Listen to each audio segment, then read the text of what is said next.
जन्म हुआ मानवता का। हाँ, यही तो वो स्थान है। दी सीख जिन्होंने धर्म की हमको। तुलसी कबीर संत महान है। संस्कृत से संत तरुण रंजन आप सभी का बहुत बहुत स्वागत करता हूं डीपीएस इंदिरापुरम द्वारा आयोजित इस खास वेबिनार में। सर्वप्रथम आप सभी को हिंदी दिवस की हार्दिक शुभकामनाएं।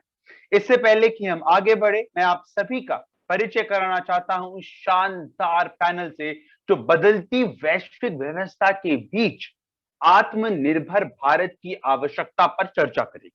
हमारे साथ अनंत सिंह, साई कृष्णा, प्रांजल सिंह और आद्या सिंह मौजूद है, जो आर्थिक परिप्रेक्ष्य, सामाजिक समानता, राष्ट्र एकता और नई राष्ट्रीय शिक्षा नीति पे चर्चा करें। आत्मनिर्भर भारत क्या है? आत्मनिर्भर भारत आत्मनिर्भर भारत की सोच से लेकर संकल्प तक और संकल्प से लेकर संरचना तक आज ये पैनल उन सभी विषयों पर चर्चा करने का पुरजोर प्रयास करेगा। पैनल का उद्देश्य न केवल समस्याओं पर चर्चा करना है, परंतु समाधान प्रस्तावित करना भी है। कुछ ऐसे समाधान जो शायद आज के शोर शराबे के बीच कहीं छुप जाते हैं। आत्मनिर्भर भारत का स्वप्न नया नहीं है। लाल बहादुर शास्त्री, जवाहरलाल नेहरू, इन सभी प्रधानमंत्रियों ने यह स्वप्न देखा था। इंदिरा गांधी ने तो लाल किले की प्राचीर से लाल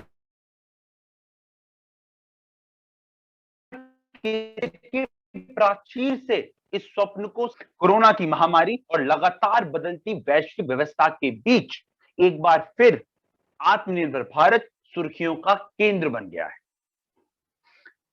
आज ये पैनल आत्मनिर्भर भारत के स्वप्न और आत्मनिर्भर भारत की जमीनी हकीकत के बीच के फर्क से करेगा। सवाल आखिर यही कि भारत आत्मनिर्भर कैसे बने। ऐसे कौन से परिप्रेक्ष्य हैं जिन पर हम सबको एक साथ आने की आवश्यकता है। तो आइए इस गोष्ठी का आरंभ करते हुए मैं सबसे पहले आमंत्रित करना चाहूंगा अनंत सिंह को, जो आत्मनिर्भर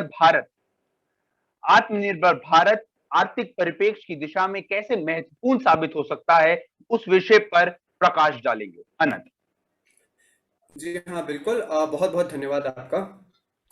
तो सबसे पहले आप सभी लोग यहाँ पर जो हैं मेरी इस बात से सहमत होंगे कि पूरी विश्व की अर्थव्यवस्था आपस में जुड़ी हुई है और आपस में निर्भर भी है। आज के ज़माने में यह संभव नहीं कि कोई भी देश पूरी तरह आत्मनिर्भर बन पाए। हमें यह समझना होगा कि आर्थिक रूप से आत्मनिर्भर बनने का मतलब यह नहीं है कि हम पूरे विश्व से कट जाएं और अलग हो जाएं, बल्कि आर्थिक रूप से आत्मनिर्भर बनने का मतलब यह है कि हम जो खुद की ज़रूरतें हैं वो स्वयं पूरी कर सकें। पूरे विश्व का व्यापार भी आपस में जुड़ा ही हुआ है। अब आपके मन में यह सवाल आएगा कि जब पूरे विश्व की अर्थव्यवस्था, व्यापार, ये सब चीज़ें आपस में जुड़ी हुई हैं तो परेशानी क्या है। कहने का यह तात्पर्य कि क्या इस परस्पर निर्भरता का कोई खतरा भी हो सकता है। जी हाँ, बिल्कुल। इसको समझाने के लिए चलिए मैं आपको ले चलता हूँ कुछ साल पहले। तो शायद कुछ आप में से कुछ लोगों को ये याद भी होगा। अभी चीजें अपनी सामान्य तेजी से चल रही थी और आज की ही तरह कई देशों के बैंकिंग सिस्टम विदेशी बैंकों पर निर्भर थे। 15 सितंबर का दिन था। जी हाँ, आज 14 सितंबर है। कल इस घटना को 13 वर्ष पूरे हो जाएंगे। तो 15 सितंबर 2008 को एक अमेरिकी कंपनी लेमैन ब्रदर्स दिवालिया घोषित हो गई और इसी के बाद शुरू हुआ आज तक की सबसे बड़ी मंदी का दौर, जिसने पूरी दुनिया को हिलाकर रख दिया। और जहां पूरे विश्व की अर्थव्यवस्था को भीषण रूप से हानि पहुंची थी, भारत इस हानि से कई हद तक अछूता ही रहा। यह इसलिए संभव हो पाया क्योंकि भारत का जो बैंकिंग सिस्टम था वह विदेशी बैंकों पर नहीं बल्कि आम आदमी के निवेश पर निर्भर था। तो अब आप यह सोचिए कि आत्मनिर्भरता हमारे लिए कितनी बड़ी सौगात हो सकती है कि जहां पूरी दुनिया मंदी में डूबी हुई थी, हमारे आत्मनिर्भर बैंकिंग सिस्टम ने हमें इस मंदी से बचा कर रखा। पर सच बात तो यह है कि कई जगह हमें निर्भर होना पड़ता भी है। और कुछ चीजों के लिए मुंह मांगी कीमत भी देनी पड़ती है। उदाहरण के रूप में हम बात करेंगे पेट्रोल की। पेट्रोल जैसे साधन सिर्फ कुछ ही जगह पर कच्चे तेल के रूप में पाए जाते हैं, और हम चाहकर भी इनका उत्पादन स्वयं नहीं कर सकते, और ये बहुत ही गंभीर समस्या है। का इस्तेमाल करने की जगह कोई दूसरा विकल्प ढूंढ लें। अगर हम पेट्रोल की ही बात करें तो पेट्रोल की जगह हम इलेक्ट्रिक गाड़ियां या फिर सोलर पावर का उपयोग कर सकते हैं। अब इससे होगा क्या कि हमारी निर्भरता दूसरे देशों के उत्पादन पर कम हो जाएगी।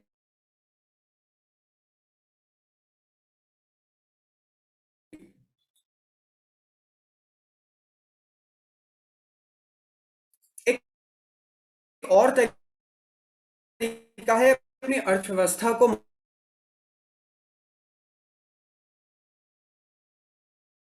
व्यापार और उत्पादन को बढ़ावा दें। देश में व्यापार को बहुत धरती पर कोई कच्चा माल नहीं है, पर वो देश हमारे से तकनीक में और अर्थव्यवस्था में बहुत मजबूत है। मैं बात कर रहा हूं जापान की। आप अचंभित होंगे यह सुनकर कि जापान सिर्फ कच्चे माल को खरीदता है और उससे तैयार उत्पाद बनाकर पूरी दुनिया में बेचता है। और जापान कौड़ियों के दाम पर माल खरीदकर उन्हें अधिक दामों में इसलिए बेच पाता है क्योंकि जापान के पास यह करने का तकनीकी कौशल है। ये जापान, चीन, अमेरिका जैसे जो विकसित देश हैं, इनके पास ऐसी तकनीक होती है जिनकी मदद से वह विश्व प्रसिद्ध चीजें अपने ही देश में बनाकर उनका निर्यात करते हैं। पर यहां पर गौर करने की बात यह है दोस्तों कि जहां जापान, चीन, अमेरिका 20 साल पहले खड़े थे, वहीं आज भारत खड़ा है। हमारे पास विश्व की सबसे बड़ी युवा आबादी है और हमें इस समय को गंवाना नहीं चाहिए। अंत में मैं यही कहना चाहूंगा कि अगर प्रत्येक भारतीय उद्यमी बनने की चेष्टा करे तो निश्चित तौर से हम आर्थिक रूप से भारत को आत्मनिर्भर बनाने की ओर अग्रसर होंगे। बहुत बहुत धन्यवाद। धन्यवाद अनंत। आपके वक्तव्य से सिद्ध होता है कि किसी भी देश की आत्मनिर्भरता के लिए आर्थिक मजबूती कितनी महत्वपूर्ण है।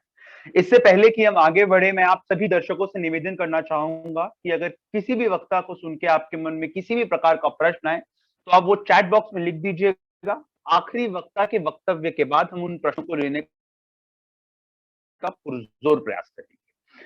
तो आइए अब तक कृष्णा को जो सामाजिक समानता के परिप्रेक्ष्य में आत्मनिर्भर भारत की आवश्यकता पर प्रकाश डालेंगी। साई। नमस्कार, मेरा नाम साई कृष्णा है और आज मैं बदलती वैश्विक परिस्थिति के बीच आत्मनिर्भर भारत की आवश्यकता में सामाजिक समानता के परिप्रेक्ष्य के ऊपर अपने विचार प्रस्तुत करना चाहूंगी। सामाजिक समानता का तात्पर्य है किसी समाज की उस स्थिति जिसमें सभी लोगों को समान अधिकार या प्रतिष्ठा मिले, किसी का भी उसकी जाति, रंग, धर्म आदि के बल पर भेदभाव ना हो। यह हमारे भारत को पूर्ण रूप से आत्मनिर्भर बनाने में एक बहुत ही अहम कड़ी है। पर कैसे? आज देखा जाए तो आजादी के इतने वर्षों बाद भी लिंग भेद, जाति भेद और वर्ण भेद के रूप में हमारे देश में बहुत सी विषमताएं मौजूद हैं। इसके कुछ उदाहरण मैं आपको देना चाहूंगी। लिंग भेद की जड़ तो हमें अपने घरों में ही देखने को मिल जाती है। पहले माना जाता था कि औरतों का काम सिर्फ घर संभालना है, पर आज जब घर की महिला अपने लिए और अपने घर की आर्थिक स्थिति को देखकर बाहर जाती है और काम करती है, तब भी कौन सा उसे अपने घर वालों से ज्यादा सहायता मिल जाती है। बहुत जगहों में लोगों का धर्म देखकर या उनका लिंग देखकर उन्हें नौकरी दी जाती है। काम तो काम होता है, कोई भी करे। इसमें अगर हम लोगों का कौशल देखकर उन्हें कार्य सौंपें तो क्या बेहतर नहीं होगा? इसी के साथ मैं आपसे LGBTI समुदाय के बारे में भी बात करना चाहूंगी। आज भी आजादी के 75 साल बाद उन्हें गंदी नजरों से देखा जाता है, उनसे छुआछूत की जाती है, उनको जगहों पर जाने से मना किया जाता है, उनकी शादी तक होना मना है। वे भी तो हम सबके अभिव्यक्ति की आजादी पर रोक लगाई जाती है। कोई भी देश उसके नागरिकों से बनता है, इसलिए जब तक हमारे समाज का एक एक नागरिक पढ़ा लिखा, न्यायप्रिय और जागरूक नहीं होगा, तब तक हमारा देश विकास के मार्ग पर अग्रसर नहीं हो पाएगा। इसी में अगर हमारी सरकार किसी परियोजना को सब तक समान प्रकार से पहुंचाने का प्रयास करती है, तो वह उनके लिए और कठिन हो जाता है। अमीर और गरीब हो जाता है। समाज में ये विषमता रूपी खाई देश को पूर्ण रूप से आत्मनिर्भर बनने में रुकावट पैदा करती है। भारत को सामाजिक समानता के क्षेत्र में मजबूत बनाने हेतु सरकार द्वारा बनाई कुछ नीतियां अब मैं आपको बताना चाहूंगी, जो कि भारत को आत्मनिर्भर बनाने में अच्छी पहल साबित होंगी। दीनदयाल उपाध्याय ग्रामीण कौशल योजना, इसका फायदा यह है कि भारत के युवा अब बेरोजगार नहीं रहेंगे और भारत को आत्मनिर्भर बनाने में अपना पूर्ण योगदान देंगे। राष्ट्रीय माध्यम सह मेरिट छात्रवृत्ति योजना, इसका फायदा यह है कि अब भारत के हर वर्ग को समान रूप से शिक्षा का अधिकार मिलेगा और आर्थिक कमी की वजह से कोई भी बच्चा बेटी पढ़ाओ अभियान, सर्व शिक्षा अभियान आत्मनिर्भर भारत को सुदृढ़ बनाने में सामाजिक समानता के परिप्रेक्ष्य में श्रेष्ठ कदम साबित हो सकते हैं। धन्यवाद। बहुत बहुत धन्यवाद साई। गांधी जी कहा करते थे कि हमें पंक्ति में खड़े अंतिम व्यक्ति तक पहुंचना है, और शायद इसलिए आत्मनिर्भर भारत के स्वप्न को हकीकत बनाने के लिए सामाजिक समानता की, आत्मनिर्भर भारत और राष्ट्रीय एकता के बीच की कड़ी से हमें अवगत कराएंगे। प्रांजल। धन्यवाद तरुण। राष्ट्रीय एकता का तात्पर्य किसी राष्ट्र के नागरिकों की एकता से किया जाता है। इसके बिना किसी राष्ट्र का निर्माण संभव नहीं होता। किसी भी राष्ट्र के नागरिक अपनी वेशभूषा, अपने रहन सहन, जाति धर्म के अंतर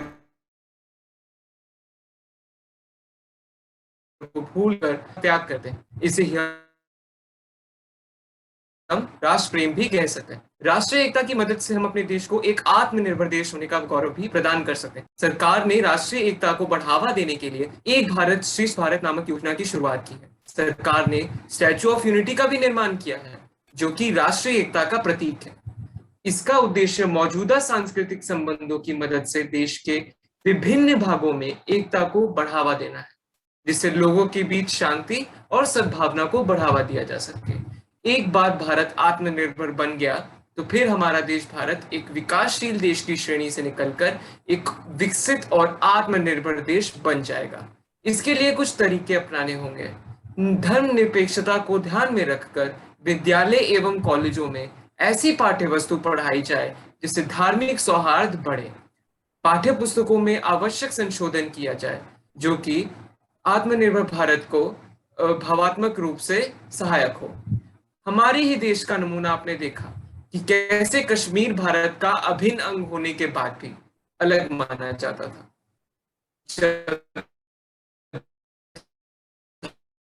धारा 370 हटाने की बात हुई तब भी देश में कितने प्रकार के विवाद छिड़े थे। खैर, हम कहते हैं हमारे देश में जनसंचार के माध्यम जैसे रेडियो, टीवी और समाचार पत्र आदि का सही और समुचित के हम निर्माण भी कर। बहुत बहुत धन्यवाद प्रांजल। आपका वक्तव्य सुन के मुझे एक छोटी सी कहानी याद आती है। एक दफा एक शिक्षक कक्षा में आए। शिक्षक ने बच्चों को नक्शे दिए और नक्शे फाड़ दिए और बोला कि जो कोई भी छात्र उस नक्शे को सबसे पहले जोड़ देगा, उस छात्र को इनाम मिलेगा। एक छात्र ने पल भर में, जी हाँ, पल भर में उस नक्शे को जोड़ दिया, भारत के नक्शे को जोड़ दिया। शिक्षक हैरान थे। शिक्षक ने पूछा कि आपने ये कैसे किया? नक्शे के पीछे एक व्यक्ति की तस्वीर बनी हुई थी, मैं व्यक्तियों को जोड़ता चला गया, भारत अपने आप जुड़ता चला गया। तो अब इस विचार गोष्ठी के अंतिम विषय के प्रतिपादन हेतु और भारत को आत्मनिर्भर बनाने के लिए नई शिक्षा नीति की आवश्यकता पर विचार प्रस्तुत करने आ रही हैं आद्या सिंह। आद्या। धन्यवाद तरुण। सभी को मेरा सादर नमस्कार। आज मैं आपके समक्ष भारत को आत्मनिर्भर बनाने की दिशा में नई राष्ट्रीय शिक्षा नीति की आवश्यकता पर अपने विचार प्रस्तुत करूंगी। तो आइए पहले ये जानने का प्रयास करते हैं कि नई शिक्षा नीति की आवश्यकता क्यों है। हमारी वर्तमान शिक्षा व्यवस्था 3 चरणों में बटी है। पाठ्यक्रम तय करना, उसके अनुसार विद्यार्थियों को पढ़ाना और अंत में प्रश्नों के आधार पर परीक्षा लेना। पाठ्यक्रम तय करने वाले, उससे पढ़ाने वाले और उसे ग्रहण करने वाले भिन्न भिन्न व्यक्ति होते हैं। कभी कभी उनमें तालमेल की कमी होती है। शिक्षा नीति को तय करने वाली इस संपूर्ण प्रक्रिया में हमें जिन विद्यार्थियों को शिक्षित करना है, उनकी रुचि, प्रतिभा, स्थानीय परिस्थिति और उसकी आवश्यकता, इन सब बातों का कहीं कोई मेल अथवा विचार नहीं होता। शिक्षा को अपने सांस्कृतिक जीवन मूल्यों का ठोस आधार बना लेना ही आत्मनिर्भरता की ओर पहला कदम होगा। शिक्षा को सिर्फ परीक्षाओं में आने वाले सवालों के जवाब तक सीमित रखने की बजाय जीवन उन्मुखी बनाने का प्रयास होना अत्यंत आवश्यक है। विद्यार्थी को मनुष्य बनाना यही शिक्षा का मुख्य उद्देश्य है, यानी राष्ट्र और समाज के प्रति संवेदनशील बनाना।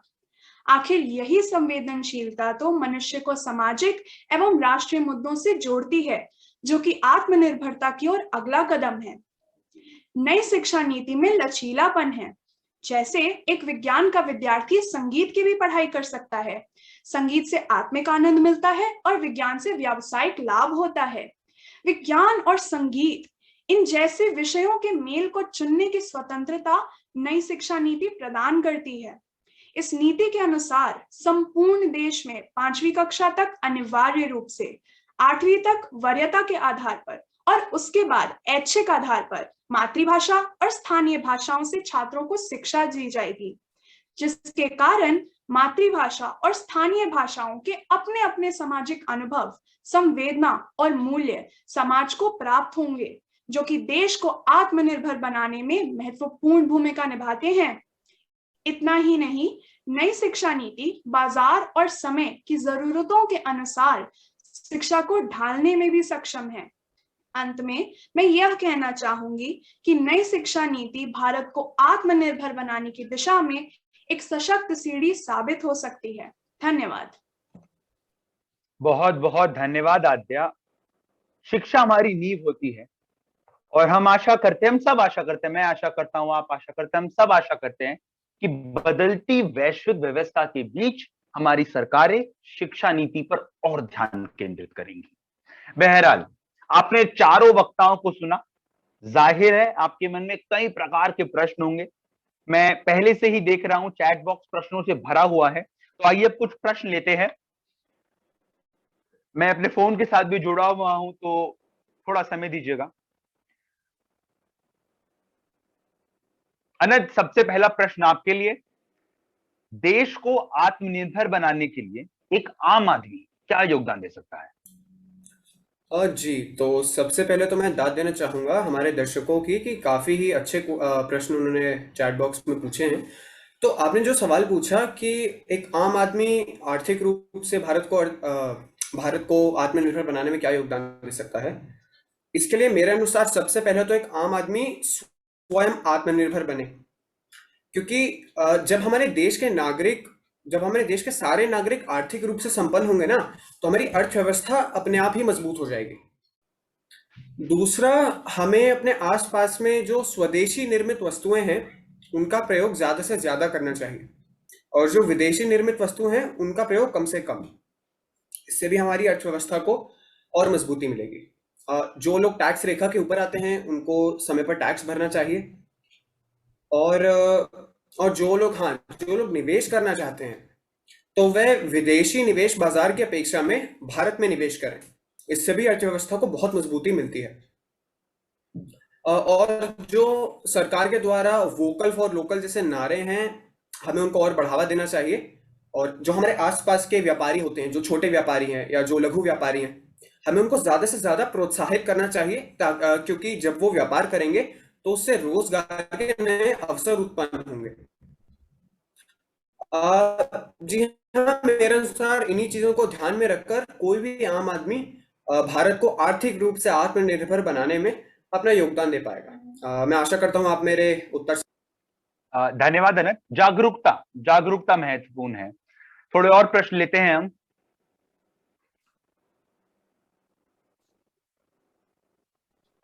आद्या, अगला प्रश्न आपके लिए है। नई शिक्षा नीति, आपसे पूछा जा रहा है कि नई शिक्षा नीति वर्तमान शिक्षा नीति से बेहतर कैसे है? बहुत ही उत्तम प्रश्न है। बहुत ही उत्तम प्रश्न का आपने चयन किया है तरुण जी।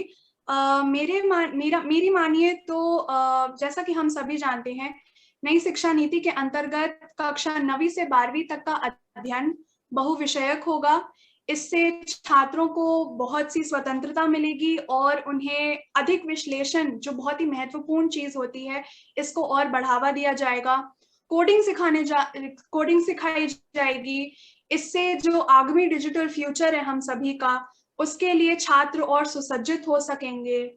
और तो और छठी कक्षा से व्यावसायिक प्रशिक्षण और प्रशिक्षुता के प्रावधान होंगे, ताकि स्कूल समाप्त होने के बाद छात्र वास्तविक दुनिया में कुशल रूप से रहने के लिए विकसित हो सके। तो मेरा मानना है कि हमारी जो नई शिक्षा नीति आने वाली है वो वर्तमान शिक्षा नीति से बहुत ही बेहतरीन होगी।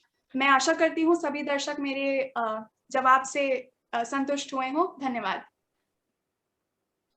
धन्यवाद आद्या। अगले प्रश्न की ओर बढ़ते हैं। चैट बॉक्स में हमें बहुत प्यार भी मिल रहा है, उसके लिए भी आप सभी का बहुत बहुत धन्यवाद। साई, अगला प्रश्न आपके लिए। सामाजिक समानता को मजबूत बनाने में युवा पीढ़ी, हम सब युवा पीढ़ी की क्या भूमिका हो सकती है? धन्यवाद तरुण, आपके द्वारा पूछा गया प्रश्न बहुत ही उत्तम है।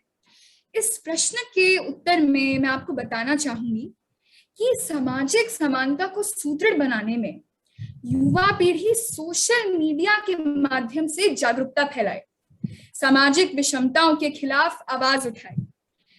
फेसबुक, स्नैपचैट, इंस्टाग्राम, ट्विटर आदि के माध्यम से समाज में फैली लिंग भेद, जाति भेद और वर्ण भेद आदि को दूर करने में अपना योगदान दे सकते हैं। विभिन्न समाज सेवी संस्थाओं में युवा पीढ़ी गरीब बच्चों एवं ग्रामीण महिलाओं को पढ़ाने में अपनी भूमिका निभा सकती है। इस प्रकार युवा पीढ़ी सामाजिक विषमता को जड़ से उखाड़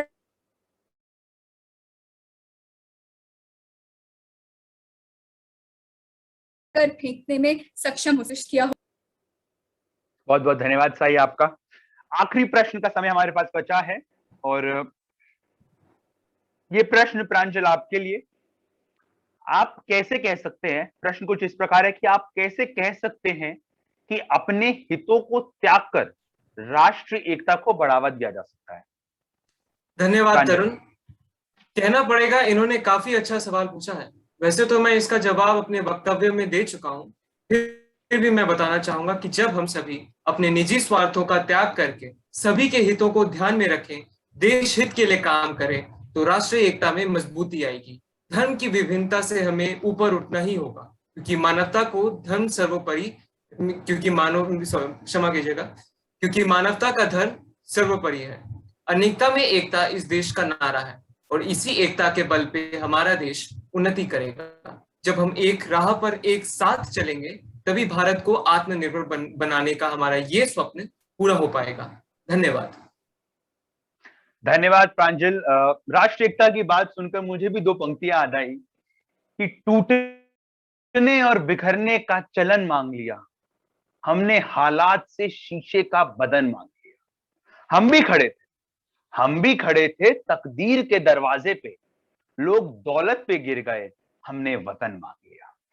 इस विचार गोष्ठी का समापन यही होता है। आप सभी का हमारे साथ जुड़ने के लिए बहुत बहुत धन्यवाद। एक दफा फिर आप सभी को हिंदी दिवस की शुभकामनाएं। इस वेबिनार का अंत में कुछ इन्हीं पंक्तियों में करना चाहूंगा कि जिए थे अब तक दूसरों के सहारे, अब खुद आगे बढ़कर दिखाना है। हमें सबको है साथ लेकर चलना, अपना भारत आत्मनिर्भर बनाना है, अपना भारत आत्मनिर्भर बनाना है। आप सभी का हमारे साथ जुड़ने के लिए एक और बार बहुत बहुत धन्यवाद। नमस्कार, जय हिंद।